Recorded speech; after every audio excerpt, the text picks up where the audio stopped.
Good morning, everyone. Welcome to Woolen Spinning. My name is Rachel. This is episode 301. I hope this finds everybody really well. I hope that you've had a wonderful weekend. For my Canadian viewers, I hope you had a really lovely long weekend. It was Thanksgiving here in Canada this past weekend. So we are just getting up and running this morning with the regular work week. The kids had school this morning. They were very much fighting me on trying to get them out the door and get them to school. They were like, can't we just stay on vacation? I was like, it doesn't really work that way. So I think we ended up leaving like 10 minutes later than we normally do and got home 10 minutes later. It was just like, when you feel like some mornings you just can't catch up? That was this morning. I hope that everybody had a really good couple of days since the last live stream. It's been a couple of weeks. As you guys know, we stream twice a month, the first Tuesday and the third Tuesday of every month. If you would like to be a part of the live streams and be in the chat for the show, please head on over to patreon.com/woolenspinning/join.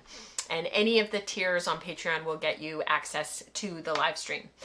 Especially if it lines up with your lunch hour and you can watch over your lunch hour and participate a couple of Tuesdays a month. Like, how great is that while you're at work and you can take a pause, engage in your favorite thing to talk about, your favorite pastime, to come over here, talk a little bit about hand spinning and wool and making our own yarns and doing yarny things with our hand spun. This is the place to be. I always forget and I never say anything, but if you could take a moment to like and subscribe, it really does help the show get out there and get the show seen by other people who have similar interests and watch history as you do, so that it will recommend the show to other people. I would really, really appreciate that. It really does help. So thank you so much. I am wearing my Magnolia cardigan today. It is a pattern by Amy Christoffers. It is an all over lace pattern. I knit it out of Disdarrow Ranch, one of their CVM Co, I think it's called. It's one of their own yarns. I love it. I wear it all the time. It is one of those bulky yarns that knits up like that. It took next to no yarn. I think I only used like 4 of the 5 skeins that I had, and I ended up gifting the 5th one on the show a couple of years ago. It's worn very well. It has grown. For anybody who is thinking about knitting this, it grew, and the sleeves grew by about 3 or 4 inches, quite significantly, because it's a drop shoulder. So where is the shoulder? So you actually seam the shoulder, which I wouldn't do again if I was to do this again, but it's so that the lace pattern is in the right direction. So I get why the pattern is written that way, but you seam it here on the drop shoulder. But I think if I were to do it again, I would maybe do a temporary seam and try it on before I decided where to stop with the sleeves and the length of the sleeves, because my sleeves ended up growing and getting really, really, really big. So just kind of a reflection there for later and for doing a sweater like this again. It is, because it is a drop shoulder, the collar comes right up around the neck. You knit up straight. When you get to the underarm seam, you separate for the front, separate for the back, and then you do a 3 needle bind off up here. It's a really easy lace pattern. I didn't memorize it, but I knit it very, very quickly. So that is that pattern. I actually would like to spin for it and knit it again, because I think it's just one of those patterns that is so easily adaptable. It looks like cables. It's actually lace. It kind of looks lacy, but it could be cabled. Like, it's a really versatile, easy pattern, and it knit up really quickly. So there is that. Let's talk about what is going on in the community, and then we will get on with things. I have a really big announcement to make today, and I hope that you guys will join me in welcoming Megan of Bramble Ridge Hand-Dyed Yarns. And so we'll get to that in just a moment. But before we do that, I just want to mention our 2-year study that we're doing as a community along of the Spinner's Book of Yarns Designs by Sarah Anderson. Rebecca and I are using this as a sort of a platform to build these 2 years of study as a community, Spinning Pearls comes out on Sunday afternoons, and that is an opportunity to look at some of the archived content, all that stuff that I've created over the years for you guys, pulling some of that forward and helping some of the newer members to access some of that stuff. And then Rebecca actually does the deep dive of what we're studying in the Wool Circle, and it streams on the opposite Tuesdays to the live stream. So next Tuesday at 10 a.m. there will be another live stream happening, and that is the Wool Circle. The Spinning Staples Zoom group that is run by Rebecca is the opportunity to deep dive into your learning and what you want to do. And that is on the second and fourth Tuesday of each month. So actually they just met this past Thursday, and then they'll be meeting next Thursday, a week and a bit from now. Queries and Explorations is the Zoom group that I run. We've been meeting now for about 5 years actually. And right now we're exploring drum carding. We've been looking at all the nuances that is associated with drum carding, both hand crank and motor. And so we had kind of thought that this would be a study that would last for September. It is going to go on for several months. We are just dipping our toes in. And so now in October, we've been delving in even more. November, we'll continue looking at how do you make a gradient? How do you do hand-pulled roving? Having a group discussion about what that looks like. Our schedule is off a little bit right now, so it's not quite the 2nd and 4th. It's just because of us being away this past weekend and holidays and all that kind of stuff happening. So that schedule is the normal schedule. It's just not the schedule for this month. And then Maker Morning. I never mentioned Maker Morning, and I really should. We meet on the 1st and the 3rd Wednesday of each month, and we have an hour just to sit together and discuss all of the things that we're making, hear from the community, all that kind of stuff. So those links for Maker Morning, Queries, and Spinning Staples come up through Patreon. And yeah, please come. You are welcome to join. And then for those who are part of the Slack channel, that's the Spinning Coffee Circle and everything above on Patreon. We have all of those Zoom groups. So anything that populates in Slack with a Zoom link, then everybody is invited to join. So if you see a Zoom link, you are welcome to join. And the Spin group meets on Tuesdays and Thursdays. Eve, I see you in the chat. Is that correct now that it's 7 a.m. British Summer Time? Because you had texted making sure that I knew that you guys were meeting an hour earlier, but I just wanted to double check that that is in fact the right time. So they meet British summertime. That will be changing soon with the time changes coming. And Tuesdays at 8 a.m. Pacific is the other Zoom group. We just said goodbye about 10 minutes ago, actually. And then Fiber Prep group alternates with Weaving group on Fridays at 8 a.m. Pacific. And sometimes there's a group that meets on Monday mornings also at 8 a.m. But I don't put it here because it doesn't happen all the time. It's usually when Dion and or Lisa are around, and they'll often sew together. And then book club, we just finished up Fiber Shed by Rebecca Burgess, and we're just in the process of picking our next book, and I will keep you guys posted about all of that. Thank you again to Becca, who runs that group, Bethy40 on the Slack channel. So thank you, thank you. All right, and the last thing that I wanted to mention on Woolen Spinning Radio this month, which is the audio podcast as part of Woolen Spinning and part of sort of this little corner of the internet that we are building, me and Rebecca. Maxwell Stein of @MaxWillSpin. He is our guest this month on Woolen Spinning Radio. We had a wonderful conversation with him, and you can get that anywhere that you catch your audio podcast. So Spotify, Google Play, which is going away soon, iTunes, all the different places. You just have to search Woolen Spinning Radio and it will come up. Awesome. Thanks, Eve. So it is in fact 7 a.m. British summertime. How in the tarnation are you getting up at 7 a.m., Miss Eve? I want to know. Oh, and Rebecca was saying that she just recorded the Hauser yarn episode for next time for the the Wool Circle, which is wonderful. I have just started a Instagram channel for the Wool Circle to help you guys just sort of see a little bit about what the Wool Circle is all about, have access to a little bit more of Rebecca, since you guys see me, which is sort of the heart and soul of Woolen Spinning, and where we started with the actual podcast, but to give you an opportunity to meet Rebecca a little bit more and interface with her, especially if you're kind of on the fence about the Wool Circle.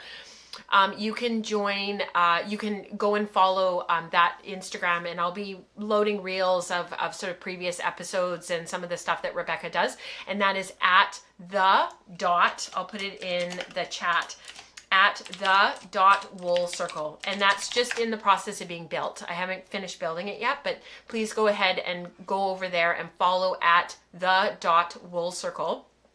And you'll see more about what the wool circle is all about. So that would be wonderful. Eve says, I know, but I'm used to getting up, Eve. She says, says the woman kicking off Maker Morning at 6:30 a.m. Pacific. But I get up early all the time. And I used to get up at 5 a.m., actually 4:45 for years every day.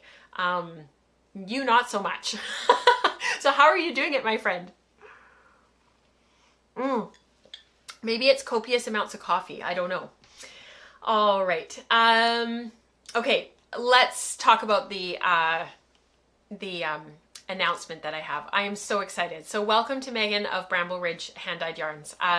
Megan and I met a couple of years ago, and we've sort of slowly, just bumping into each other at all of the festivals at Knit City Vancouver, Knit City Calgary, even though we were already friends by then, going to Knots and Hops in the Valley together, all those different things. Her and I have gotten to know each other, and Megan is a wonderful human being. And for those, to give some context to this, to the breed and color study, if you guys, there are a few of you, I'm looking at you in chat, I know exactly who you are, Eve, Rebecca, who've been around since the very beginning. We used to do breed and color study, and Katrina would do it for us, and of Crafty Jack's boutique, and she would organize it for us. Her and I would discuss a breed that we wanted to study, and we would alternate between a combed top and a carded study, and we would go back and forth, and we did all these amazing color studies. This yarn that hangs behind me here on my branch, that was one of the breed and color studies, and that one was on organic Polworth. And we have done so much over the years. We've done Masson, we've done Finn, we've done organic Polworth, Targhee, BFL, Gotland. What else have we done? Help me out here, Rebecca. We've done so much. And Katrina wanted to focus on other things. She wanted to pursue other things. And so our last big study that we did, which was on no, it wasn't Charollais. We did do Charollais. What was our last one, you guys? Help me out here. Oh my gosh, the name is like on the tip of my tongue. Anyhow, that was her last study that she did for our community as breed and color studies. So one of the things that was kind of the heart and soul of woolen spinning was these breed and color studies. I wrote an article years ago for Ply Magazine about breed studies and why they're important and what they offer the spinner. No, it wasn't Romney. And good try though, Christine. We never actually did Romney. And it sort of, it was just something that brought the community together every year. We would do one in January, and then we would do the other one in July. And the July one was always a bit smaller. Hill Radner. Thank you, you guys. Hill Radner. Thank you. I knew the R was on the tip of my tongue, and I just couldn't, all I could think of was Rambouillet, but I knew that was wrong. Hill Radner. Thank you, you guys. And, it just was this opportunity to bring the community together, and it was always really a lot of fun. And I mentioned it to Megan about a year ago, and I said, we used to do these breed and color studies, and she looked at me and she's like, tell me more. And she was really excited. And so we kept talking about it, and we kept sort of coming up with ideas and whatnot. And Megan's a real doer. She's like me. She just wants to get on and try things. Iterate, improve. And it's happening. So January of 2025, this is what Rebecca and I have been teasing about all fall with anybody who's participating in the 2-year book study with Sarah Anderson's book, taking these yarn structures that we're working on right now and putting them into play on something that Megan is going to dye up for us. And the reason why I'm telling you all of this and introducing all of this now is because the theme will be, for this particular study, will be deep winter. And what we've always done traditionally is generate a Ravelry thread with tons and tons and tons of photos. And then Megan is going to go through it just like Katrina used to. Megan is going to go through it and she's going to choose 2 or more photos. She might choose multiple photos to generate the study from. And those colors that she dyes on those braids will then inform sort of how we go forward. How are we going to manage that color? What are we going to do with it? How are we going to take the braid that's been dyed for us, that's this particular blend. We're doing a woolen spinning blend that is unique. You can't go and just buy it. You'd have to order it as a custom blend. I'm not going to tell you just yet what it is, but it's very exciting. And it is sort of with the intention of socks in mind, but you could do a sweater. You could do, this blend would actually be amazing for a heavier duty outerwear type sweater. Something like what I'm wearing. Something warm and cozy, a little bit heavier duty in terms of like heavier hard wearing. And she'll take those colors and she will put them onto the braids. There will be 2 colorways, and we'll study it together and see what people come up with, just like what we did before. I will tell you guys what the braid is. It's just we want to kind of keep something back for coming up. The opportunity here is, to explore the yarn structures that Rebecca has been doing in the wool circle. You don't have to be a part of the wool circle to participate in this. You also don't have to be a member of the wool and spinning community to participate in this. However, to get the discount code, you need to be part of wool and spinning. So you need to jump over onto Patreon, and participate that way. And there will be a discount code offered to patrons of wool and spinning and of the community. We've kind of always done it that way, but this will be open to everyone. And then I'll keep telling you guys about it, and I'll explain as we get closer too. So I hope everybody's as excited about this as I am. The reason why we changed it to breed blends instead of breed and color study was because I'm really curious about blends. That's one of the things that just lights me right up, and I get really excited about when we start talking about blends and how these fibers. We can go out and spin a braid of something, or we can go out and get a fleece of something and spin it up and it spins. But where things get really interesting for me, I find, is when we start adding in other fibers. So it's like, yes, this Corriedale spins this way when it's spun on its own like this. And it's some of my absolute most favorite yarns that I've ever spun are spun that way. Just the one, they're not blended, it's just that breed, so on and so forth. But what gets me really fired up and gets me really excited is when we start adding things in. It's like, yes, we know that the Corriedale spins this way by itself, but what happens when we add something to it? What happens when we add cotton? What happens when we add flax? What happens when we add alpaca? What happens when we add silk? And so going forward, we would really like to do these sort of more like these blends, especially because the fibers that are going into the blend are easy to get.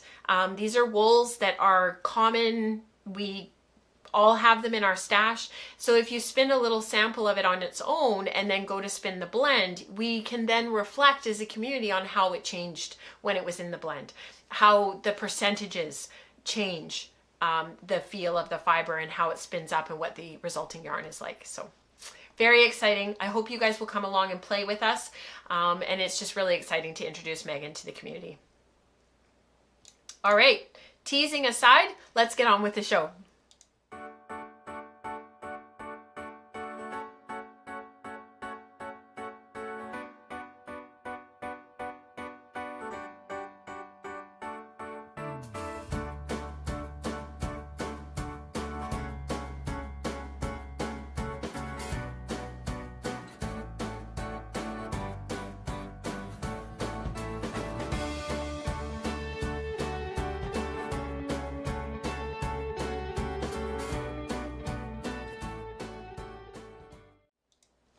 Dion said a blend of happy goodness. Absolutely. And actually when we were creating the blend, it's already been ordered. It's already on its way to Megan. We did it together, her and I. And if it is really popular and it sells out, she'll order more, which is really exciting. I was actually thinking of you, Dion, when we were making this. I was like, oh, Dion's going to really like this. And I was also thinking of a couple of other people. I was like, oh, they're going to really enjoy this. Rebecca is one. And when I told her what it was, she was like, oh, so it's really cool. Yeah, I can let you know how many ingredients there are. That's a great idea, Eve. So there's 3 ingredients. So if you guys want to spitball what you think maybe it might be and what the percentages might be, if somebody guesses it, I will send you something. I don't know what yet, but I'll send you something. Maybe a little bit of Corriedale or something. Yeah, if somebody actually gets it. Rebecca, you're not allowed to participate. Yeah. We do, Dion. She said we have a large group today. It's true, we do. All right, I wanted to do, so we haven't done Ask Anything for quite a while, and this question has come up multiple times. And so when Deidre put it in the group in Ravelry, in the Ask Anything thread on Ravelry, it was like the 4th or 5th time that I had been asked it in a couple of weeks. So I thought, you know what, it's probably time to just readdress this, because maybe we haven't talked about it for a while. You guys, you know, let's readdress it. So let's do that.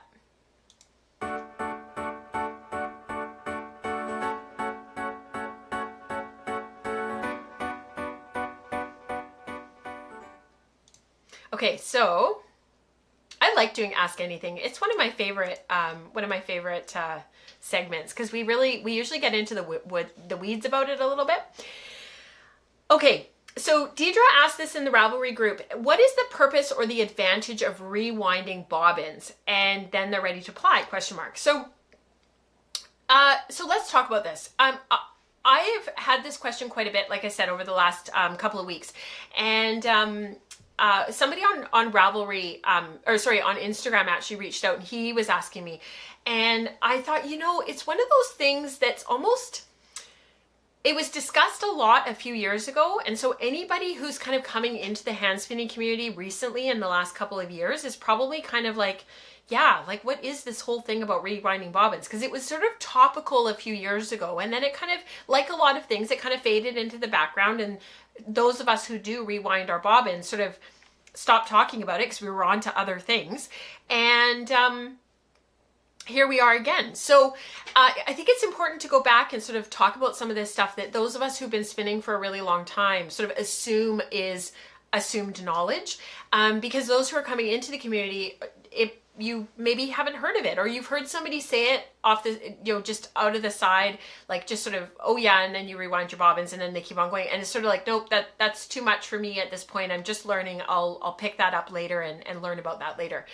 And then you get to that point where you're like, oh wait, people have been talking about this rewinding bobbins thing. What is that? I'm ready for it now. So never hesitate to ask a question that you think is sort of, you know, oh, well, everybody already knows that, and I probably should too, and you feel like you can't ask it, or you feel like it's assumed knowledge that everybody else already knows, so maybe I'm kind of, you know, dumb that I don't know. Like, please ask, because the Ask Anything thread in the Ravelry group is for that specific purpose, to look at some of these questions that are sort of assumed knowledge, to readdress them and to come back to them again and again and again. So rewinding bobbins, this is a concept. We do this for a few reasons, and it is not something that you have to do. If it is something that is just one additional step and you're like, hard pass, I just want to apply, go for it. This is not a rule. This is something that a few of us who've been spinning for a long time find advantageous, but it is not a hard and fast rule. So I just want to get that out there right away. Because I think sometimes this stuff is presented as if it's a rule and it's an expected step. I do treat it as part of the step of spinning and part of my yarn making process. It does not have to be a step for you. So that aside, the reason or the purpose, the advantage to rewinding your bobbins is several. So the first reason is, if you don't have a lot of bobbins and you don't have additional bobbins and you don't want to purchase additional bobbins for your spinning wheel, this isn't a way of getting your bobbins clear. So a lot of people who have older antique style wheels only have 1 or 2 bobbins. So this is a way of getting your bobbins free so that you can keep on spinning. My Lendrum, when I first bought it, my Lendrum DT, it was my second wheel, I think. It only comes with 3 or 4 bobbins. They're quite small.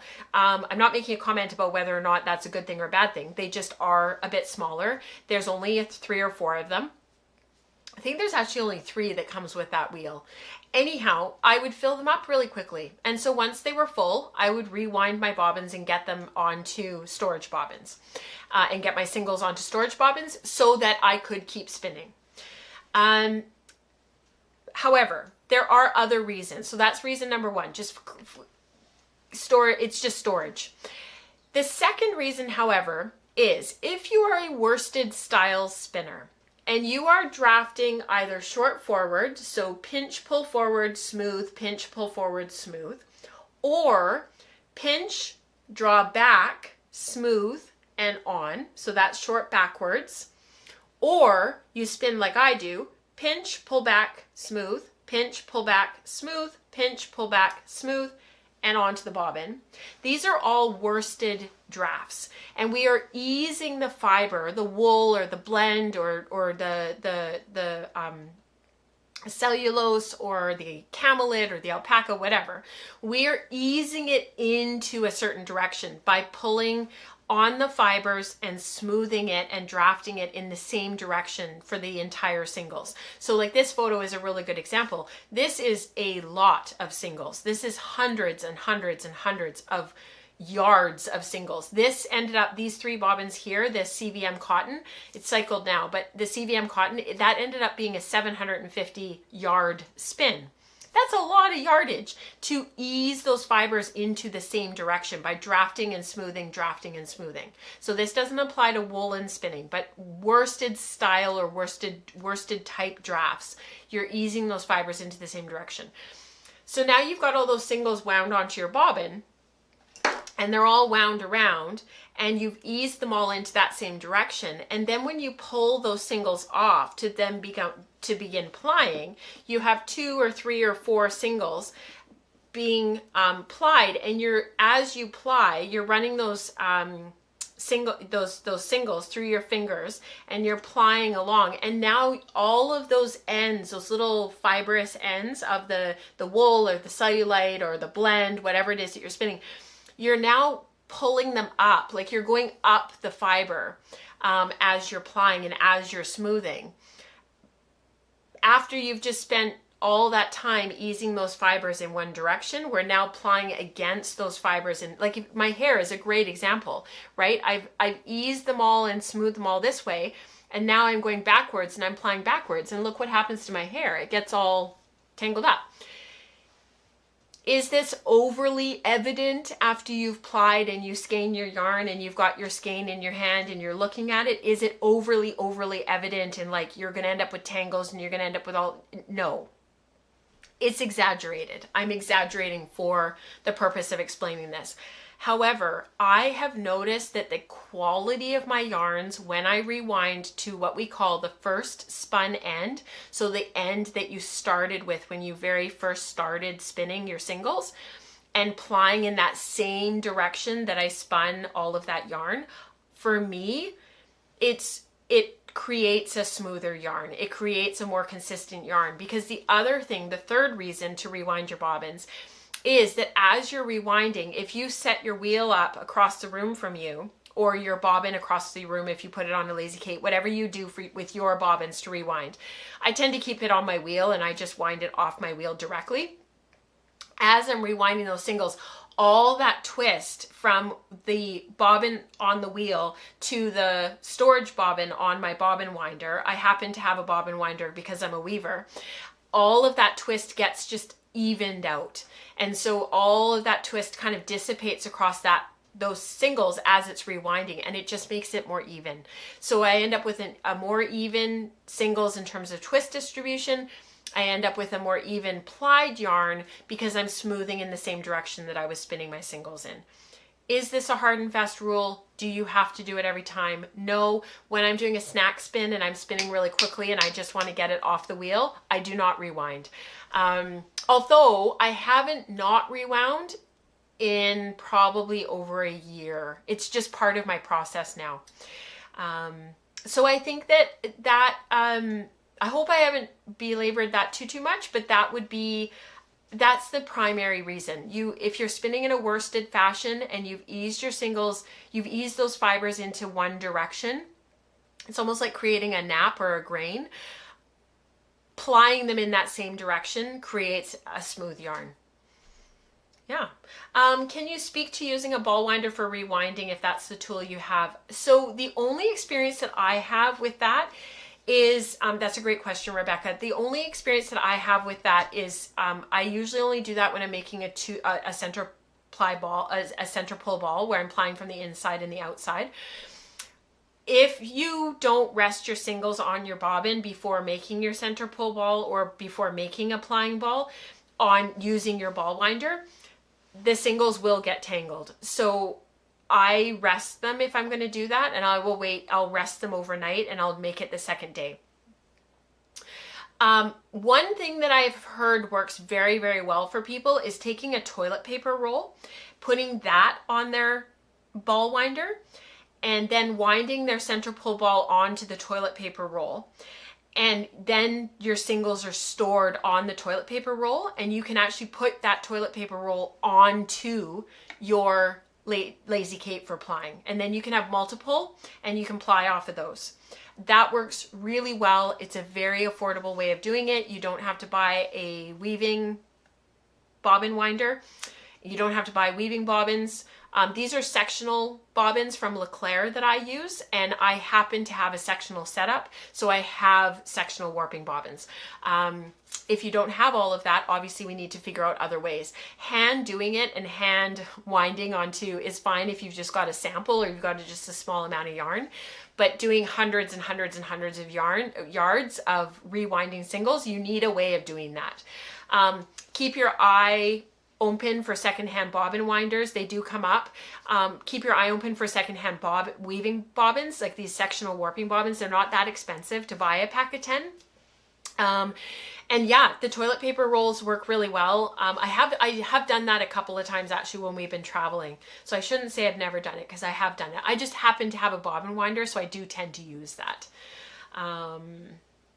Yeah, and then Rebecca was saying that she does use the ball winder to rewind, but she pulls from the outside, not both. So when you pull from the outside, if you've got that toilet paper roll, that can go on your Lazy Kate, and then you can pull off that toilet paper roll from the outside. That works really well. Like I said, I have done that a couple of times. Caprice says she's got an attachment for her electric drill that works really well. I've seen those. There's also bobbins up. I don't know if they're still around. They go onto the electric drill and you can rewind that way. Christine's saying drinking straws, handmade quills work really well with her bobbin winder. The handmade quills work really well, especially if you can find the ones that are a little bit longer for the bigger weaving, for the bigger shuttles for weaving. Those work really, really well. Eve says she got a Swedish bobbin winder for 35 pounds on eBay, which is a great deal. So look at other, secondhand ones are out there. And if you don't have a bobbin winder, just keep your eyes open for one. They do come up. And yeah, Nicole says bobbins up are no longer around, secondhand only now. Oh, that's too bad. But I know there are other options out there. And then of course you can always get if you have a quill attachment for your wheel, I have one for my Lendrum. You can put the weaving bobbins on your quill and wind that way and just treadle. I know e-wheels, electric wheels, it works quite well. You can, there's different ways of doing that. So I think we've belabored this one, but that is generally the reason. It just creates a really smooth yarn, and you're plying from the first spun end so that you're keeping those fibers smoothing in the same direction. Do I notice a difference with my yarns? I do. I do find it worthwhile to do this. All right. Let's move along, because I have a lot of actually sweater spinning to talk about, or sweater knitting to talk about. So I wanted to very briefly share with you my Rideau-Arcott. I haven't talked about this for a while. I sort of had burned out on it a little bit, but I am getting very, very, very close to being finished. And you saw in that image slideshow a minute ago, some of those bobbins were rewound Rideau-Arcott, and so I've still got spinning to do. I've still got little nests of fiber to spin. I'm down to about 200 grams, but I have started plying just because I'm at that point where I want to get some yarn. I want to get the yarn. So let's just, where did it go? Let me see if I can find my little thing. It's gone. My fiber prep. Oh well, let's do this one.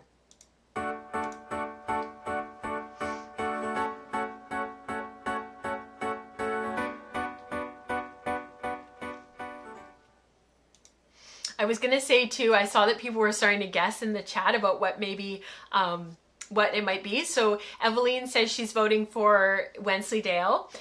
Eve says long wool, silk, and question mark. And then Charlotte says maybe wool, cellulose, and a goat fiber. So yeah, keep them coming. I'm so curious about what you guys think it might be. All right. Rideau-Arcott. So this is a, Rideau-Arcott is a Canadian sheep breed, and I have been working on this forever. And so I just needed a win. I needed something to keep me going, to keep the momentum going. Excuse me, sorry. Nora drew on my spinner's control card, so just bear with me here as I show this to you. She was doing Greek letters or something. I don't know what she was doing.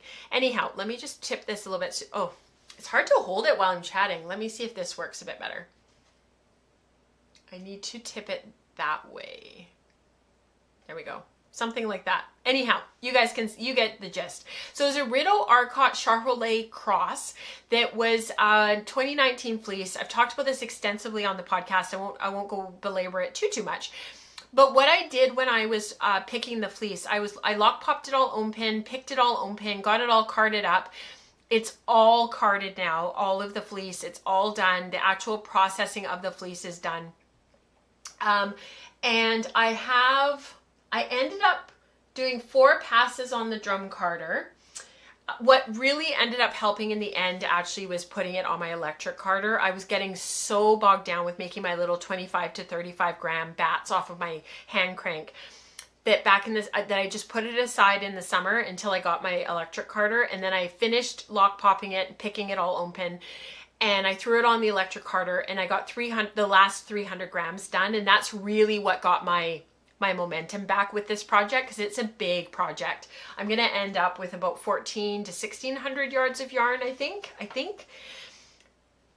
And what I did right from the get-go was I blended it also with 15% Tussa silk. So I blended in 15%. I think some of it might have 20%, some of my singles, because I didn't write my notes very well at first. And I think I got a little bit, I think I got a little bit carried away with the silk with a few of them. So some of it's going to have 20%. Honestly, with that much yarn finished and that much done, and the 20% would be distributed throughout the rewound bobbins anyways, that I just was like, well, on average, it's 15%. So that's not a terrible thing. There are worse things. So these are all ply back tests. I'm going to go to the big camera because sometimes it's easier for me to hold things up. But this up here is the 2-ply back that I initially got. This is the 4-ply back that I did for sampling, and then this was the 3-ply back. So you can see that they're all a little bit different.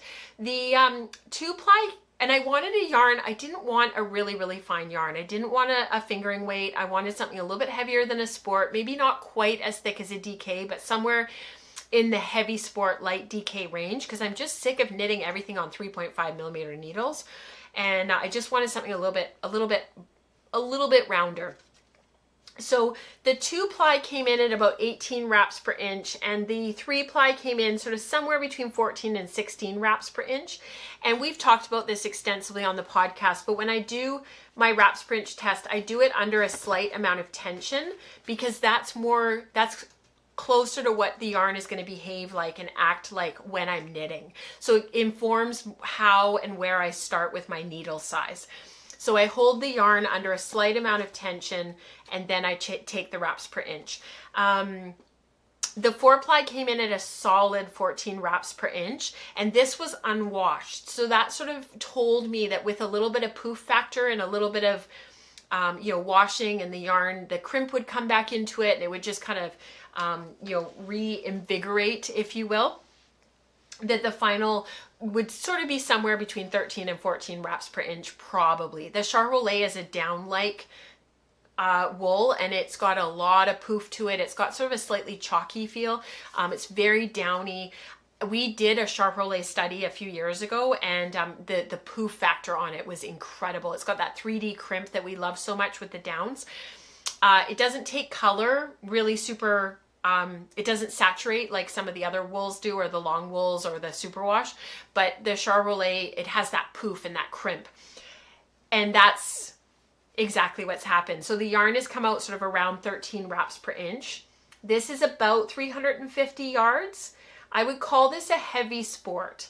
A heavy sport, maybe very, very light DK. And you can see the 4-ply. I ended up going with the 4-ply.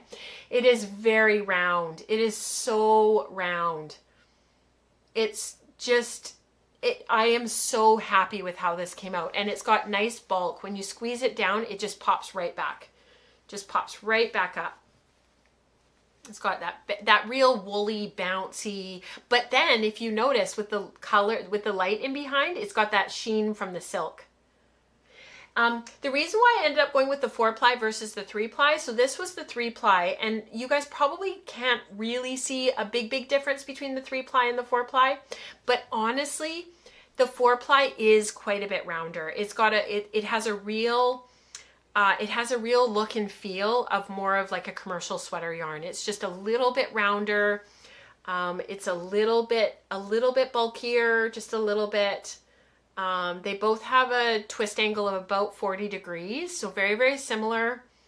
But the 4-ply just came up a little bit beefier. It just came up a little bit. My friend Melissa of Melly Knits would say it's chonkier. Chonky. It's just a little bit fatter. It's got a really, really nice look to it. So 2 skeins, 4-ply, about 700 yards here. So 2 350 gram skeins, and I've got more to go. So I have, I've only been able to get through my 4 bobbins that were rewound up till now, because I've got more singles to spin. Those still have about half the fiber on it. So that's why I say I think I'm going to get about 1,400 yards of yarn. So what I'm going to do next, so this is part of my process. This is what I do. I tend to spin. When I get sick of spinning, this is my new thing that I've been doing over the last few years. It's how I spun this yarn, which is my CVM cotton. And it's how I've been spinning my, what is it? The CVM, it's how I spun my Dorset fleece as well, that I finished back in the summer. I spin singles, and I will fill or just about fill a bobbin, and then I'll rewind all of that onto a weaving bobbin, and then I'll spin, and you know, I might spin half a bobbin, 3/4 of a bobbin, a full bobbin. It kind of depends on how I'm feeling. And then I'll rewind that onto another weaving bobbin, and I'll sample. Whether or not I'm going to do a 2-ply, a 3-ply, I'll do a chain plied sample for a 3-ply. So this is actually chain plied. It's about 10 grams and it's chain plied. And it gives me enough fiber to do a knit sample that's about yay big. This is 23 stitches, cast on 23 stitches, knit for about 2 inches and then cast off. So that I make these like, I knit these hundreds of these, maybe not hundreds, you guys know what I mean. I knit a lot of these. I always cast on 21, 23 stitches, sometimes 25 if it's really fine. And then I knit them up. And so I'll chain ply a 3-ply sample. I'll do that, make my little swatches. I talk about it on the show with you guys. I overanalyze everything. And then I will spin some more singles. I'll rewind more bobbins. Spin, rewind more bobbins. And then at that point, if I have 3 or 4 full weaving bobbins, then I'll start to ply. And I'll pull off 1 or 2 big skeins like this. And this is how I did my Dorset. So I plied off about 2 or 3 fairly decent sized skeins. And then I'll spin more singles, rewind, ply some more. And I just find the reason for doing this, I know I used to say, when I first started podcasting, I was like, spin all the singles, then they'll be consistent, then you'll have all the same singles, everything will be spun the same way. And then you can sit down and have a big ply session and get all that yarn plied, and it feels so good because, you know, You have that gratification of finishing off a big spin like this. Absolutely, 100%. The problem is, the way my life is now, the age that the kids are at, I'm constantly being interrupted. My friend Melissa, different Melissa, always says, you know, we're at that stage in life where it's #girl interrupted. You're just constantly getting interrupted because you have to drive somewhere. You've got to make dinner, or kids need something, or the phone rings, or you have to go to an appointment. It's just #girl interrupted. #people interrupted, this stage of life. And it's not gonna be like that forever, but it is right now.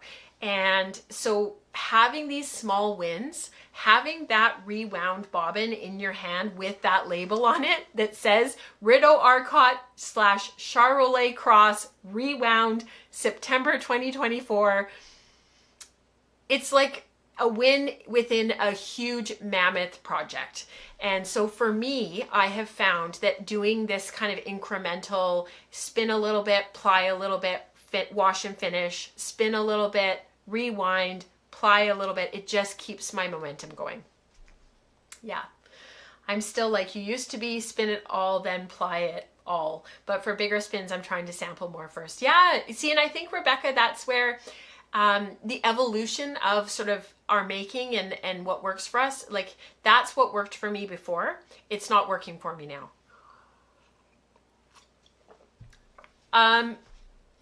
So while we were away this past weekend, we got away for the weekend, and we go away every Canadian Thanksgiving, and we go up to a place called the Shuswap. Who was it recently that was saying in one of the Zoom meetings, they were like, we love looking at Canadian, I think it was Lisa, but I might be wrong. So Lisa, if I'm putting words in your mouth, I'm so sorry.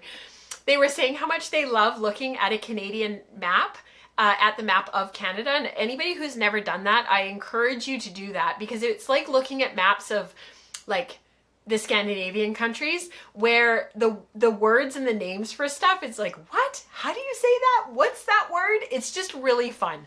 So, and of course, a lot of it is because it's informed by our First Nations community and the words that they used for stuff. So like Kamloops was Kemloops, and so they took the First Nations name and they anglicized it. And the Shuswap is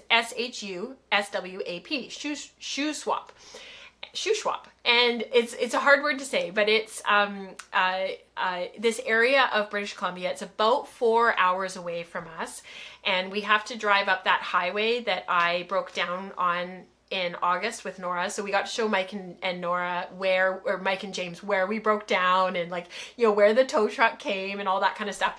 So you drive up that highway and you get to Merritt, and then you keep going on that same highway to Kamloops. And then from Kamloops, it's another sort of 30 to 45 minutes up the highway from there. So it's about 4.5 hour drive for us, because we're towing, so we're a little tiny bit slower. And I was trying to figure out what, yeah, that was you, Lisa. Lisa likes maps as much as I do. I love maps. The one thing that my dad, he loved maps. And so he really, he taught my brother and I at a very young age how to read maps. And we used to go on these huge road trips through the States and through Canada growing up. We'd be gone for 3 or 4 weeks at a time. And we would literally pull out to the end of the road in our neighborhood that I grew up in. And he would be like, Kate, where are we going? And we would just like go.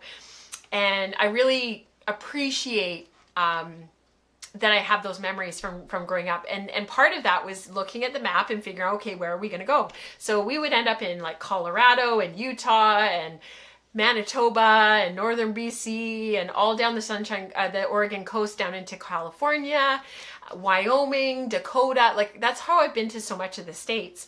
And he taught us how to read maps because that was what you had. You didn't have Google Maps or Apple Maps or anything like that. You had to like look at a physical map.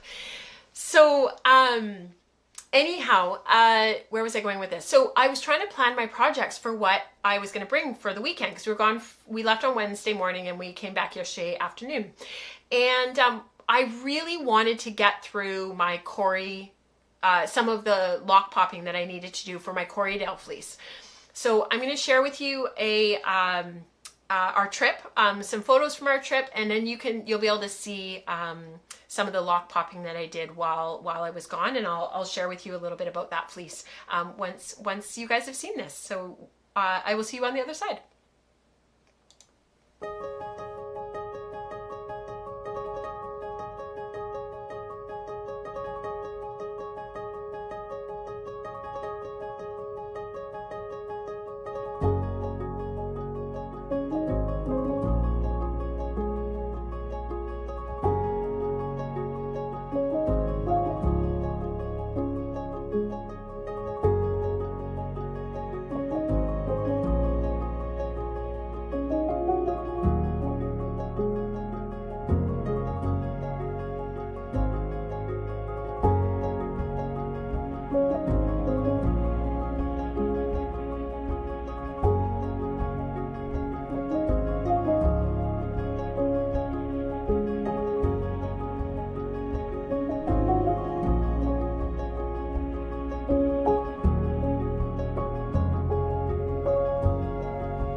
So that's where we were all weekend. And so what I did was I took one of my totes, which is right here. All of a sudden had this moment of like, oh gosh, is it still in the trailer? But no, it's here. So I took this tote and I took as much of the Corriedale fleece from All Wound Up in Alberta that I had got at Knit City, Calgary, and I stuffed as much of it as I possibly could in this tote. So this tote's about yay big. And I stuffed as much of it as I possibly could in here. And I didn't really pay attention to like which parts of the fleece I was grabbing. I just like stuffed it in. And it turned out that some of the stuff that I had grabbed was like really chock full of vegetable matter, of VM.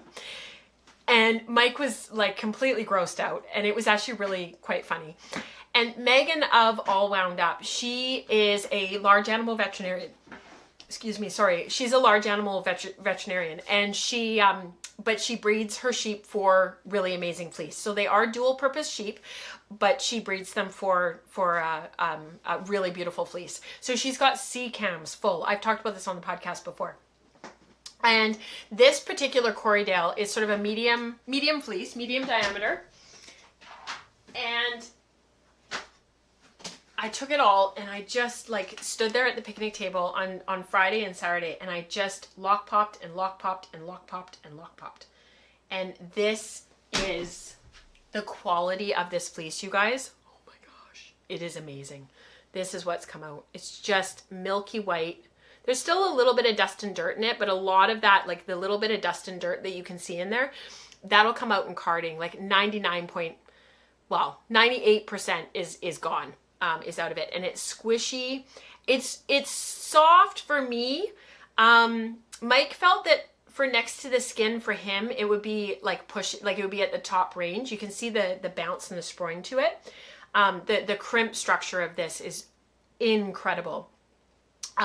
But this will make just a beautiful, bouncy, springy sweater yarn. Like it's just going to be round and springy. This has got to be a multiply. It's going to have to be 3 or 4 plies. It's just got this lovely feel to it. It's almost, I was going to say it's a little bit downy, but I think it's just a really springy medium wool. Like it's just a solid medium wool, 25, 24 micron probably. If I were to guess. There's some shortcuts in there that I didn't get out. And then I had kept, it's buried in here, even just taking out the lock pop box and just letting it sit on the ground for a couple minutes while I'm chatting with you guys. Look at how much it's poofed up. This was overflowing. Like I bet you if I left this for another couple of hours, and allowed everything to come up, it would just absolutely, like, it would be popping out of the box. Yeah, so it's down here on the bottom. Of course it is. Of course it's on the bottom. So this is an example of the locks that I started with. So I didn't lock pop these ones. This is what I started with, and you can just see, like, there's quite a bit of dust and dirt in there. Very, very springy, really beautiful crimp. And blocky, square, very rectangular locks. And the whole thing was like this, to varying degrees of dirtiness. And Rebecca can attest, because she took some of this home. So that's what it looks like pre, and this is what it looks like post lock popping. So what I will do from here, I need to keep going with the lock popping and get more of the fleece done. But basically what I'll do from here is take this, and some people pick these ohm pin. I'm not going to do it crazily, but some people won't even lock pop. They'll just pick ohm pin, get this all opened up, and then they will card that up. This is slightly longer stapled. This is sort of about four inches ish of staple length. I don't have a ruler right here, but I think it's about 4 inches, about 10 centimeters. And I will feed this onto the drum carder like in this direction, rather than putting it sideways and making it really super woolen. I've gone to all that effort of lock popping it and getting it really clean and getting it open, because lock popping almost kind of acts like combing, kind of. It gets just an unbelievable amount of the VM out, and it just opens everything up and makes this cloudy, you know, mass of fiber basically. And then from here I will feed it into the drum carder straight on like this. So I'll open up the locks just like I just did as I card. It's actually very fast. Card it on. Measure, I will weigh out about 100 grams, and that will be bat number 1, another 100 grams, bat number 2, and keep on going. I'll card them all once. And then that'll give me, this is Shetland, but that'll give me these bats that kind of look like this. And then I will start, and I'll have like 4, you know, however many I can get out of them. And then I will start breaking them down. I'll break them in half again. So I'll take the bat, break it in half, spread this out, make it really super thin, make it really, really airy, pull it out, pull it out, pull it out, and then I'll feed that back into the carder. And I'll kind of mix them up as I go to sort of, yeah, mix them up. So I need to weigh this to figure out how much I actually ended up with and how much I actually have a finished fiber. The original fleece was 7 pounds. So it'll be interesting to see when I'm finished and when I have the actual yarn in hand, how much I ended up with in the end. I forgot, because I think it's just the way the summer's gone in the fall, and just all the things that we've been dealing with on the back end. I forgot to weigh the fleece post washing. So I know that the original fleece was 7 pounds. I don't know what the total fleece was post washing, and that was my mistake, because I should have weighed it once it was all dry, and I didn't. I thought that I did, and I thought that I had written it down somewhere. I can't find it anywhere, but I think that the fleece was still about 6 pounds. I thought I wrote it down, because that's the kind of thing that I do keep track of. I can't find my piece of paper anywhere. So we'll know. I know it was a 7 pound fleece to start with. So once I get my finished yarn, I'll know how much I lost. I didn't lose that much in the lock popping. I have to admit, like there was quite a bit of sheep in the garbage at the campground, or in the compost, but I didn't lose as much as I thought that I would. Even Mike was quite surprised. He was like, you know, for the amount of fiber that you've done, he's like, I'm surprised there isn't more sheep in the compost. So that's okay. Yeah, how much weight did you, I'm not sure, Rebecca. Yeah, that's such a great question. I know I thought I wrote it down, and I guess I didn't. So that's the Corriedale from All Wound Up in Alberta. And then I did make some progress on my Shetland. So the Shetland is like 80% picked and open. So I have all of this carded. All of these need to be continued. They need to be carded some more. So those are all 2 passes on the carder thus far. And that's off of my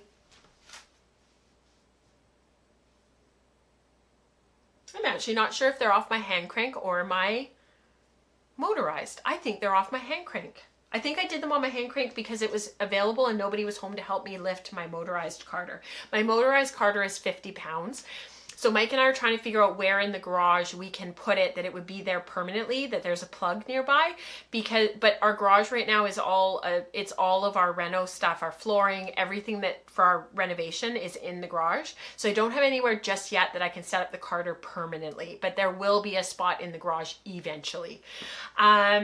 Yeah, Christine, she says I always lose pieces of paper and now she uses notepads. I think it was one of those things where I started making notes on the back of one of my index cards.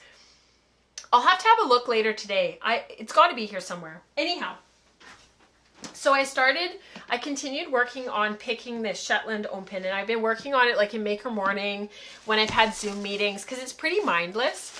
And so this is all picked. It just needs to be carded. So this is all the Shetland. And this particular Shetland fiber, I talked about the sampling last time quite extensively. It's very, very smooth. It feels like my hair. It's just smooth. The fibers just glide right past each other. There's no grip or resistance when I'm working with them. And they've just ended up being really, really,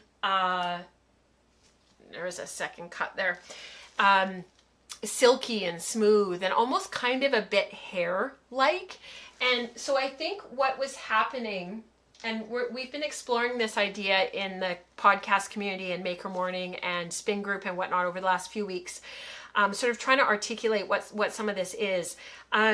Because this initial sample that I did that was the Shetland cotton just didn't come out. No matter what I did, the cotton would not blend with the Shetland. And it was almost like the Shetland doesn't have enough tooth to it to grab onto the Shetland and to grab onto the cotton and allow it to blend. So what I did in the time over the last few weeks is I blended it with some Corriedale. So this Corriedale that I've been lock popping, I took some of it, lock popped it and carded it in as well. And so this ended up being a 40% Corriedale, 40% Shetland, 20% cotton, 10% flax, because Sam had suggested adding in some flax, and this worked beautifully. This little sample here worked really, really, really well. And it's the Corriedale. It's just got more of a resistance. It's got more of a grip to it that it grabbed onto the cotton and pulled it right into the blend and made up this beautiful yarn. I don't think it's the flax because I did another sample with the flax and not the Corriedale. Same issue. The cotton would not blend. So as I'm finishing up picking, I've got this little bit left. It's probably about 30 grams of fiber left to pick. And once this is done, I am probably going to spin the rest of this Shetland just by itself. And the reason for that is because these little samples are the Shetland spun by itself, and they're beautiful. I love them. So this one was spun short forward. Just Shetland on its own. Isn't that beautiful? It has that real look that Finn sometimes gets, or some of the Scandinavian wools. They just have a look. This has that look. Gotland often looks like this. My Finn that came from Finland, it had the Kainu Harma. It had this look to it. You can just see, so this one was spun short backwards. Same thing, it's just got a look to it. Not as consistent as the short forward because you've got more moving parts with short backward. Whereas short forward, you're just drafting forward. So that's going to create your most consistent yarn. And then the airiest of the three and the lightest is the continuous backward, which is my default. That's how I generally spin. It came out a little bit finer, but it has a nice feel to it. And these are all 2-ply. So of course, I'm sort of curious about what the 3-ply might look like because when I added in that cotton, when I added in the cotton and the Corriedale, this was a 3-ply, and I just like the roundness of it. You can see the little knots from chain plying, which I don't love, but it does give me an idea of what this yarn will look like. Right in here, you get a really good sense of what this yarn will look like as a 3-ply, minus the cotton. I do have 100 grams, 100 grams carded up of that Shetland cotton that didn't work very well. So I will finish off that little sample and add in Corriedale to round it out. It'll probably end up being 50% Corriedale, and I'll finish off that spin, and it'll give me something to work with something, you know, a toque, something really fun. Work it into a shawl. It's a beautiful color because of that white Corrie with the white cotton. It's got a really nice, it's a little bit whiter than the other ones. These ones are obviously that heathered gray. Just having fun, figuring it out. And then here are some of the knit samples that I showed you guys earlier. So this one is the short backward. I actually like this fabric the most of all of them. This created the nicest fabric. It's airy, it's bouncy. It's got a really nice feel to it. It's really nice feel. This one's a little bit denser, a little bit firmer. This is the short forward. And once knit up, it has a real, a slight crispness to it, which I tend to get with short forward because I tend to put a little bit more twist into my yarns when I'm spinning short forward. Whereas with the short backward, it has a little bit more air, but they both came out the same knitting weight to knit with. So then, which is kind of nice because then you're comparing like the same fabric in terms of like the stitch size and the gauge, but you've got a slightly different feel to the fabric. So the short forward is a little bit denser, short backwards a little bit more airy. It's just a slight difference. So definitely short backward for the win for that one. So we'll see. That is where I'm at with that project. Whew. We have so much today. And this is my sample, my control card of the Egyptian cotton. And then I added in the Corriedale and the flax. And you can see here how the yarns changed. So the bottom is the 3-ply and the top is the 2-ply. And you can see kind of with the 2-ply, it's almost kind of a bit flat looking. And then the 3-ply is rounder. I know some of this is hard to see through a camera, but they really are quite different. 2-ply is often very oval. It's Halloween. I had to pull out all my Halloween mugs. This is my Hocus Pocus one. Yes, Maria. She says, I need to scour some of my fleece, but so much picking. Yes, so much picking.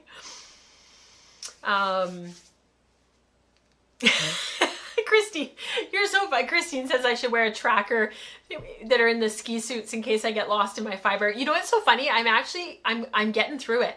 My stash is getting smaller. I really am getting through it. I'm getting through it. All right. Let's talk about knitting. I have lots to share with you for knitting. We're not going to do community participation today. I'd already sort of axed that from the list because I knew today would be a bit long. So let's talk about knitting. Do you guys want to talk about the Rosemary cardigan, the Magnus cardigan, or the Moonset tee first? Which one do you guys want to do?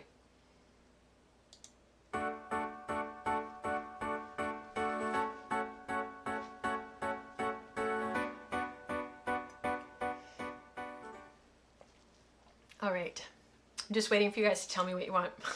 What do you want to do first? Tell me. Let me move things out of the way. I'll move this closer. I put her up on a big box. So now Diana is taller than me. Christine says she doesn't mind. I know, but I need to know, you guys. What do you want to do? What do you want to talk about first? What's everybody feeling? The one on Diana. Thank you, Dorothy. Thank you for your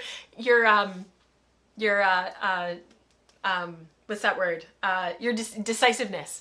Okay, this is the Magnus cardigan. It is by Megan Balmer, and it is crocheted. So this is kind of fun.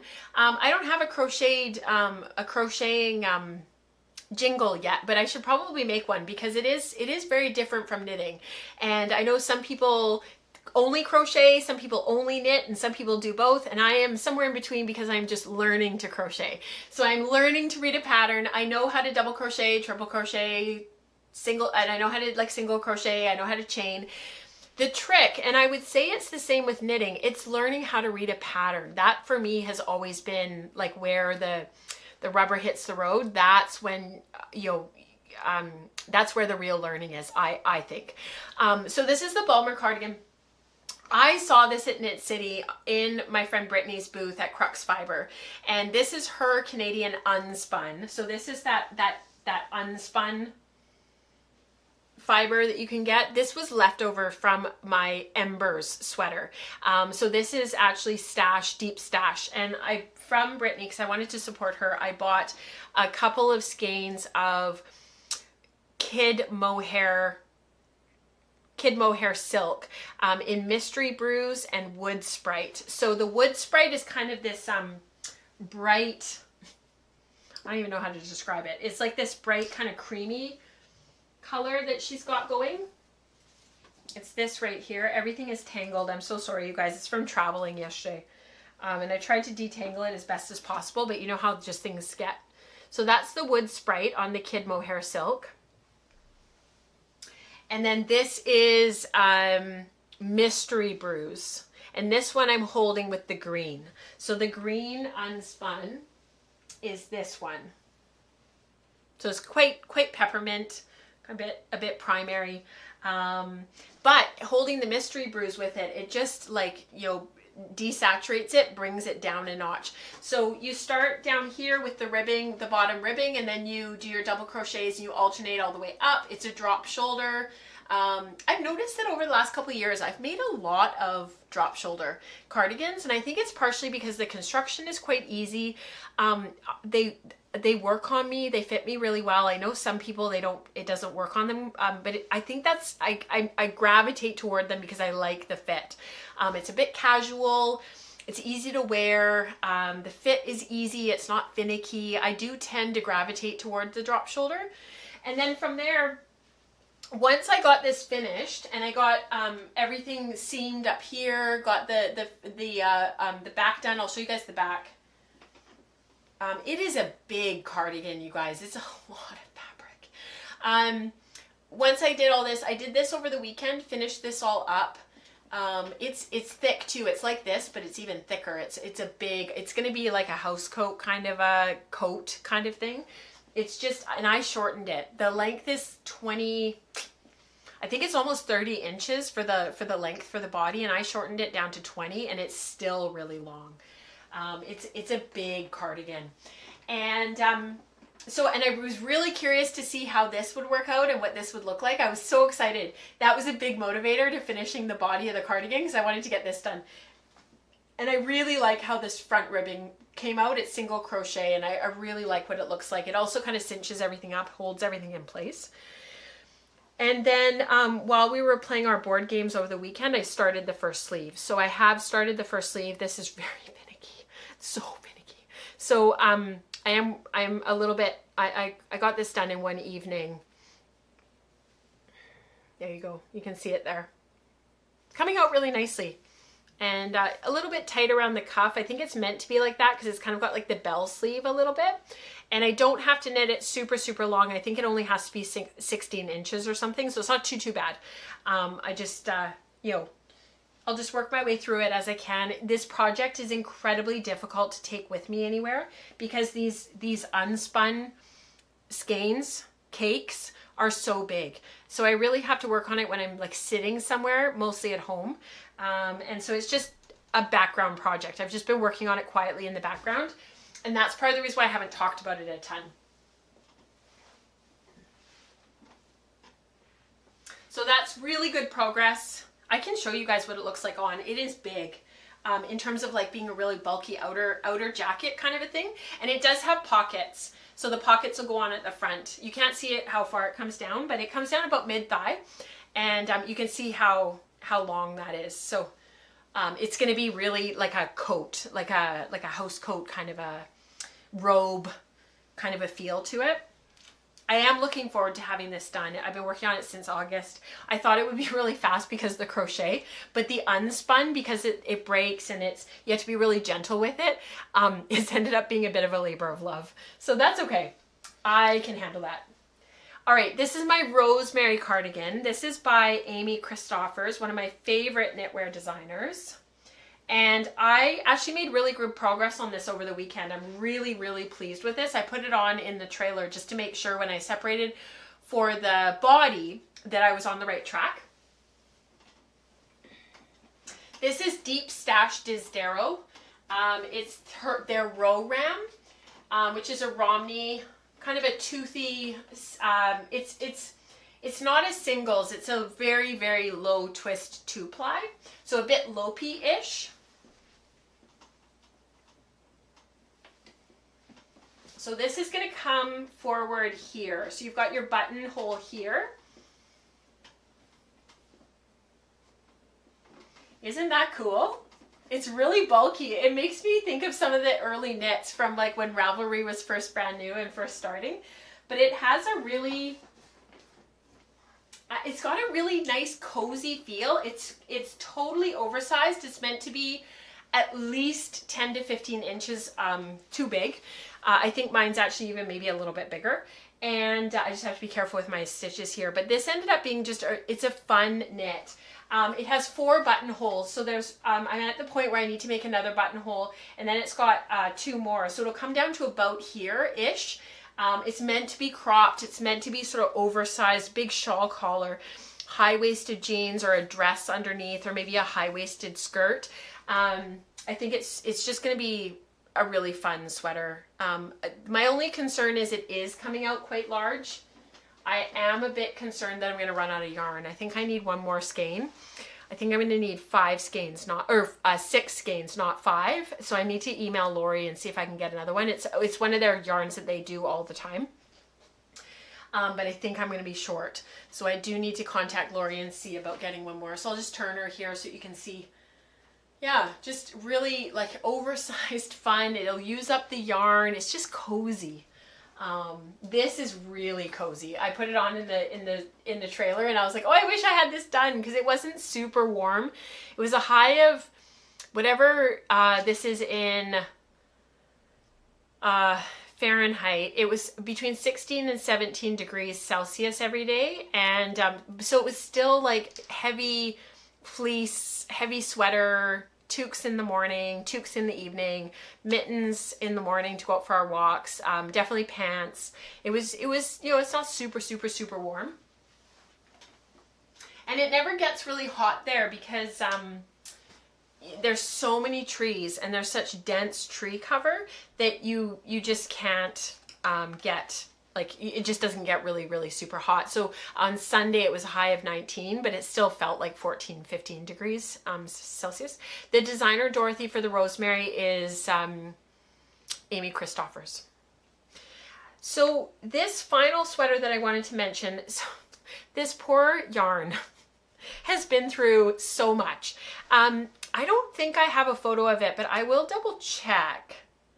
I don't think I do. This was my CVM. So this is from Melly Knits. This is my CVM cotton mulberry silk blend that I spun after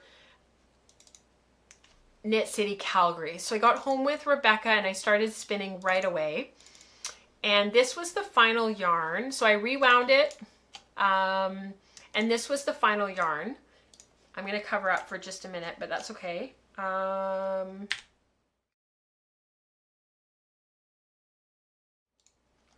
am so sorry about that, you guys. I don't know why that happened. There we go. Sorry about that. Little technical difficulty there. So this was Melly Knits. It was a bat. It was CVM. Yeah, CVM. Was it 70% CVM, 10% mulberry silk, and then 20% cotton? And it was, I spun this really super quickly. I rewound the 3 bobbins, got it plied up really quickly because I wanted this yarn for an upcoming School of Sweet Georgia course that we'll be filming in the early new year. And I immediately knit a little swatch from this yarn just to kind of get a sense and get a feel for what it would look like knit up. And I really, really liked the fabric. And this was on 3mm US size 4 needles. And it's got this lovely bounce and sprung to it. It's just got a really, really nice feel. And this was post finishing. So the fabric was finished. I treated it just like I would if it was a sweater. And I cast on for the oolong tee almost right away because that's what I wanted to knit. I'd seen it at Knit City Calgary. I really, really liked it. I shared it with you guys last time on the podcast. We podcasted on Tuesday, and then that following Sunday, I took James to his architecture class that he takes on Sunday afternoons. And I was sitting there and I was looking at it, and I'd finished the body. I was at the point to separate for the front and the back. And I'm looking at it, I'm like, there's something really wrong. Like, there's something really wrong. Nothing was lining up. Nothing was in the right spot. My stitch counts were off. I couldn't figure out what was going on. I was really, really tired. For those who have watched the last, 5 or 6 episodes, you guys know there's been a lot going on. And I just kind of found myself sitting there going, like, I've made a huge mistake, but I couldn't figure out what it was. And then I realized that up the front of that tee, there's supposed to be 2 lace panels, and I had only done 1. So it had thrown off my stitch count, and where I had decreased for the slight A-line, everywhere. Like, everything was wrong. So I'm looking at it. I had a moment of, like, just wanting to throw the thing across the room. And I just thought, like, there's nothing I can do. Like, I have to rip it out. So I ripped it back to the ribbing, all 10 inches of all that knitting, all that lace. And I just was like, okay, I'll just leave it. I didn't have anything else to work on while James finished up his class, but I rewound the ball, and I pulled out my book, put it aside, and then I just thought, I can't knit this pattern again right now. It's something I want to knit, I want to spin for. I just couldn't do it right that moment. And I still felt that way a couple of days later. Started looking for another pattern, found a really beautiful lace vest by another knitwear designer that I didn't know, new to me. But I like some of her other patterns as well. I really like this vest. Again, all over lace, sort of a vest kind of a feel. Would look really great with a long sleeve t-shirt underneath. Did the ribbing, bought the pattern, did all the ribbing, knit the 4 inches of ribbing that you have to do for the bottom. I think it was Eliane. I think you were the one that had posted in Handspun pattern reflections on the Slack channel. Saw it from you, and got to the end of the ribbing, and somehow I didn't cast on like 50 stitches. So I finished the ribbing and I was like, I'm missing like 50 stitches. Like, how did I do that? I checked, triple checked. When I first cast on, I counted, I did all the things, but so I ripped it all out. And I kind of had a moment on Sunday where I was just like, I need something completely different. Not top, not bottom up, not a bunch of ribbing at the beginning, not a bunch of stitches to count. I just need something top down that's super, super, super simple, that I can just knit this sample up. I had some choice words in there. I needed a win. So I took a moment, took a breath, said a prayer, and I cast on for the Moonset tee, because I had started this back in the summer. I tried it. I had knitted out of my fin. It didn't work. It had all that. It wasn't the pattern. Remember there was that like the yarn, the different parts of the fleece had spun up differently. So even though I had striped it and alternated skeins throughout it, it still came out where light, dark throughout the whole yoke of the tee, and it was so obvious. So I had pulled it all out, reskeined the yarn, re-washed it, put it aside. But the pattern, I really liked the pattern, and I really liked the shape of the tee. And so I cast it on.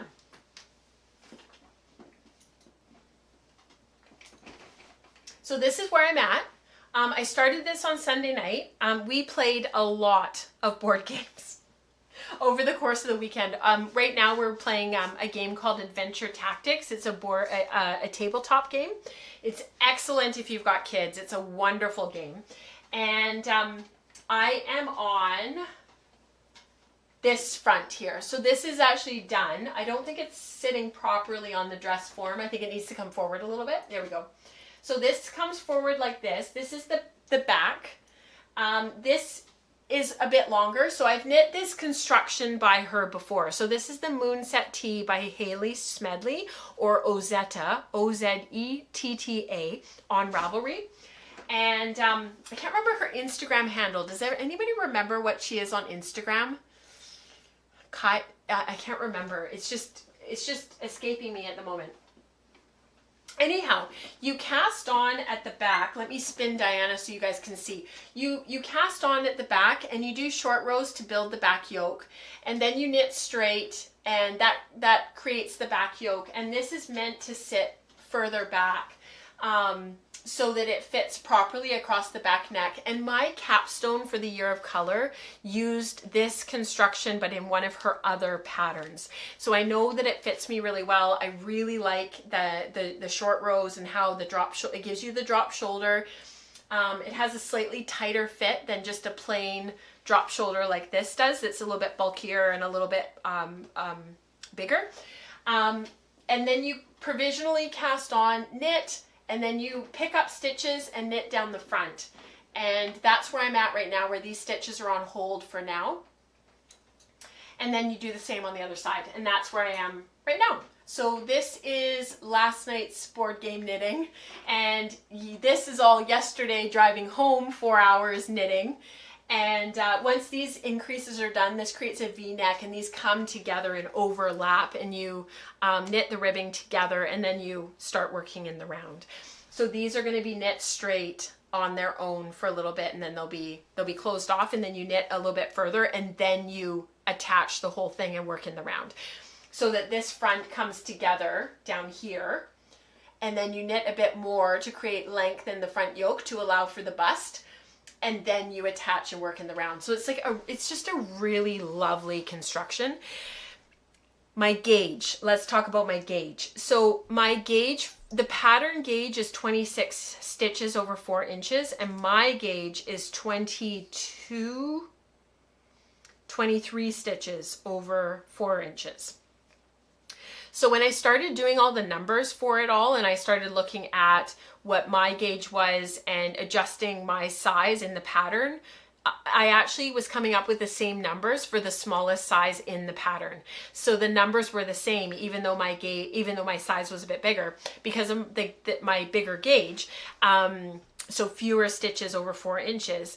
The numbers were coming out for the same for the smallest size. So I just cast on for the smallest size, and then I'm following the measurements. I really like this pattern because she gives you both the number of rows to knit and how long it should be. So knit X number of rows, the piece should now measure X length. So I'm following the lengths for my size. So far it's working out. I've done this in the past. It works really well, and it's nice to not go through and have to adjust all of the stitch counts for that size for your gauge. It works really, really well to, like, if the numbers correspond to a different size, just use that size. So this is, I'm using the numbers from the size 1, but I'm using them to knit a size 3, if that makes sense. Because I like that positive ease. I like that movement. I like stuff not being very tight anymore. I used to knit much, much closer, more of a close fit, and now everything is relaxed fit. And then what I thought I would do is when I get to the point, when I finish this, I should be at the point where I'm working in the round for both the front and the back. So I should be down here somewhere, maybe here. I will stop, and rather than attaching the other ball and continuing to knit the body, I'm going to go back and do the sleeves, finish the sleeves, and then I can knit the body, because I would like to use up almost all of the yarn, if not all of the yarn. So if I can do that, I'll be able to use it up by knitting the body as long as I need to sort of maximize the amount of yarn. So this skein is almost done. I've got the second skein. It should take between 600 and 700 yards of yarn. So yeah, thanks Dion. She said, I'm so glad you went back to the moon set tee. I love it. Yeah, and I really, this yarn for this pattern with that cellulose fiber, that 20% cotton and that 10% silk, it is just coming out. Like there's a little bit of drape, there's a little bit of crispness. It has the feel of a summer shirt, you know. I could see myself wearing this like this ranunculus that I talked about a couple of shows ago. I could see myself wearing that under something. I almost wore my ranunculus the other day with I've got a tweed blazer that I really don't wear anymore. I never wear it. And it's got blue faux leather elbow pads, and then inside it's lined with blue flannel. And it's the same blue, and almost, it was a little bit too warm, so I ended up not wearing it, but I almost wore that as like an outfit out. So if I do, I'll make sure I get Mike to take a photo. Because yeah, it was the first time that I would have been wearing this. That's why it's still on my dress form and still on Diana. I haven't actually worn it out yet because we've been away. So I've had so many compliments though from friends and family on this because it's been sitting on her for a few weeks now. So my mom saw her and was like, "Oh, I love that sweater." So maybe in the future. I think somehow, some way, you guys, I think we have come to the end of the show. Thank you so much for everything today and for watching. Thank you for continuing to support the show and for being here week after week. I really appreciate how excited you guys are about yarn and fleece and wool and talking about hand spinning and talking about all of this stuff. We had a wonderful conversation in Maker Morning this past Wednesday about that feel that wool seems to need to have to be able to blend with other fibers. So if you're a patron of the community and have access to that Maker Morning, definitely go and have a watch or a listen. You don't have to watch, just listen. And let us know what you would call that sort of resistance or that grippiness. We think we've come up with the right word, but that conversation is ongoing in the community about sort of this feel that the Shetland didn't have, but the Corriedale does have, that allows it to blend with that cotton. And I can show you, before we say goodbye, I can show you, it'll be difficult to see it on the camera, and actually I have some brown cotton that I'm going to blend in with this Shetland so that you can see the brown in with the wool. But you can see that the cotton this is 6 passes. Because I was just seeing, like, could I get it to blend if I really pushed it? It didn't create neps or anything like that, it didn't deteriorate as I carded. It actually got nicer and nicer. The Shetland did anyways. But the cotton just absolutely will not blend with the Shetland. You can see it in there. It remained separate, and in the yarn it is very separate. It creates a really textured yarn. Melissa of Melly Knits, me and Dion, we think we've come up with the right word for that. But yeah, it just, no matter what I did, the cotton would not blend. Whereas as soon as I added that slightly toothier, I hate using that word toothy. As soon as I say toothy, everybody's like, they think of meat sheep, but that's not what I'm talking about. I'm talking about like a resistance or a grippiness, that as soon as I added in that Corriedale, it just immediately, that cotton blended in beautifully and created a cohesive yarn. You can see here, where did it go? I have all of these little Ziploc bags everywhere of all of my sampling. So like I have all of this sampling, all of this, all of this, all of these skeins, like it's just everywhere. So it's like, which bag? Where's the bag? So you can see with this Dorset. So remember I spun all of that Dorset fleece, and I had I think I ended up with about between 800 and 900 yards of this finished yarn, 3-ply, lock popped, carded this whole fleece. This is some of my absolute most favorite yarn that I've ever spun, ever. 100% Dorset, local fleece to me, 100-mile yarn, soil to yarn. And this was the knitted swatch. I still haven't decided what to do with it yet. I'm a bit covetous of this yarn, so like no pattern is good enough, you know. I'm in that stage of making right now. But I found a little bit of that Dorset left over. It was in a Ziploc bag, of course, that I had put aside for the spinning sheep reeds workshop from years ago for the School of Sweet Georgia.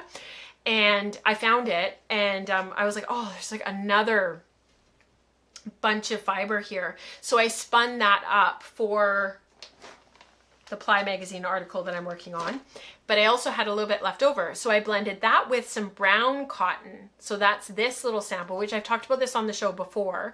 And again, very, very cohesive sample, just like what I got from now where did it go? Anyways, from the Shetland Corriedale cotton.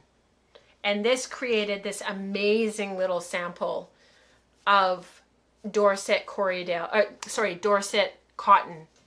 And this was the brown FIFO cotton from my stash. And just made this just awesome fabric. Very similar feel to this, to the CVM, which again was it was a medium CVM, a little bit toothier, had a sort of micron count, sort of somewhere, Melissa figures sort of somewhere around 24, 25. Same as this Dorset. Still next to the Skin Soft, but a little tiny bit more medium, a little bit grippier, a little bit more resistance when you pull it apart. Porosity, and made a really cohesive fabric. So that's what we're looking for. We're looking for a cohesive fabric. This is the CVM cotton, this same fabric. We're looking for these fabrics that are, this is backwards, that are cohesive. We want a cohesive fabric. We don't want that cotton popping out and separating from the spun yarn because it didn't blend properly. That's what we're looking for.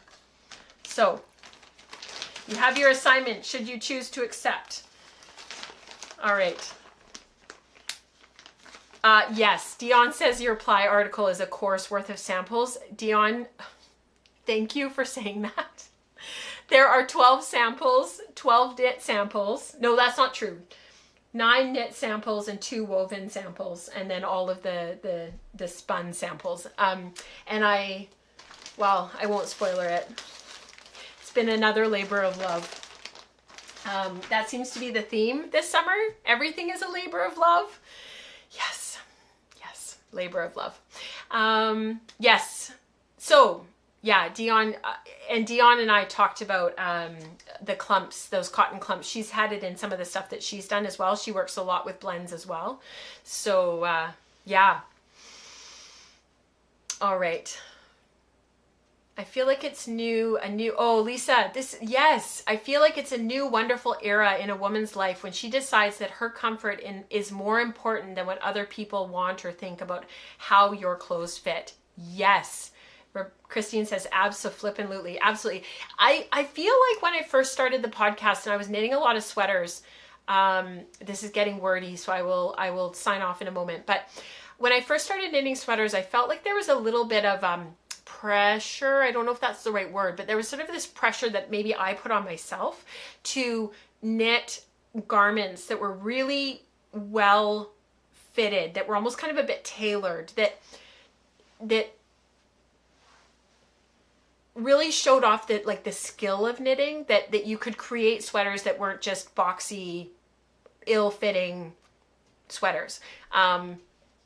And I think over time, I didn't even realize that that was the case when I first started knitting. I didn't even realize that I had this sort of narrative in the back of my mind. I had no idea. And I think over time, just from the podcast, all the reflecting, we talk a lot about our process. We talk a lot in the community about sort of what we're doing and what we're making and why we're choosing a certain fit, why we're choosing a certain size, knitting from patterns that are size inclusive so that you can play around with some of that, and also that you can talk about a pattern and it is accessible to most people. And I think over time that has kind of fallen to the wayside because the enjoyment of knitting something is more important.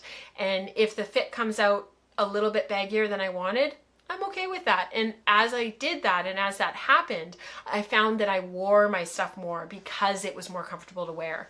So over time, I've moved further and further away from feeling like I need to knit something that's really beautifully tailored towards something that's really beautifully made and is comfortable to wear, that I feel good in. Does that make sense? Yeah. All right, I am going to say goodbye because this show is going to keep on going and I need to get some lunch. I hope you have a wonderful couple of weeks. Because October is really long and there's 5 Tuesdays, we actually have a Tuesday off this month. So I will see you guys back here in November on the 5th, same time, same place. For those who are part of the Wool Circle and those who aren't, I would really recommend you consider jumping in. Look for the 7-day free trial on Patreon. We will see you guys next week, same time, same place at 10 a.m. Pacific for the Wool Circle. Dion says you now like casual, elegant knits to wear. Yes, I'm going to use that. Thanks, Dion. Yes, casual elegance. I love that. have a wonderful few weeks. I will see you in the beginning of November. Everybody else, I will see you next week for the Wool Circle. It is going to be awesome. Bye, everyone.